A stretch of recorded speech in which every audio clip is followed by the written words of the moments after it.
আসসালামু আলাইকুম। আশা করছি সবাই ভালো আছেন। তো আজকে আমরা দেখব কিভাবে ব্যালেন্স অ্যাড করতে হয়।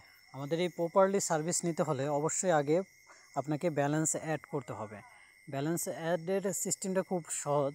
আপনারা প্রথমে এই ইন্টারফেসে এসে অ্যাড ব্যালেন্স এখানে ক্লিক করবেন। এখানে ক্লিক করলেই আপনাকে প্রথমে একটা পেজে নিয়ে আসবে। আপনি কিসের মাধ্যমে পেমেন্টটা করবেন। ফর এক্সাম্পল আপনি বিকাশ পার্সোনাল পেমেন্ট করবেন। পেমেন্ট বলতে এখানে সেন্ড মানি হবে, যেহেতু পার্সোনাল নাম্বার। তো এখানে ক্লিক করলে আপনি কত টাকা সেন্ড মানি করবেন। ফর এক্সাম্পল আপনি 500 টাকা সেন্ড মানি করবেন। তো এখানে 500 টাকা লিখে ক্লিক নেক্সট করবেন। নেক্সট করার পরে আপনাকে একটা ইন্টারপেজে নিয়ে আসবে। সেখানে থেকে আপনি এখানে বিস্তৃত লেখাই আছে, তারপরও আপনি এখান থেকে এই নাম্বারটা কপি করে নেবেন।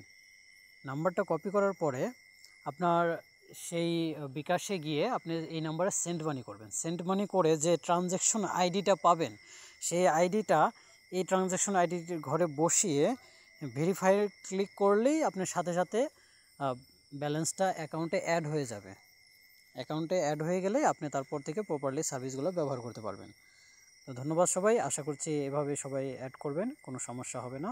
তারপরেও যদি কখনো কোনো সমস্যা ফেস করেন তো আমাদের সাথে যোগাযোগের জন্য মাধ্যম যেটা আছে, এই যে উপরে হেল্পলাইন সিস্টেম, এখান থেকে আপনি সরাসরি কল দিতে পারবেন, হোয়াটসঅ্যাপে নাও করতে পারবেন। হ্যাঁ, এখান থেকে আমাদের সাথে যে কোনো সময় যোগাযোগ করতে পারবেন। ধন্যবাদ সবাই, ভালো থাকবেন।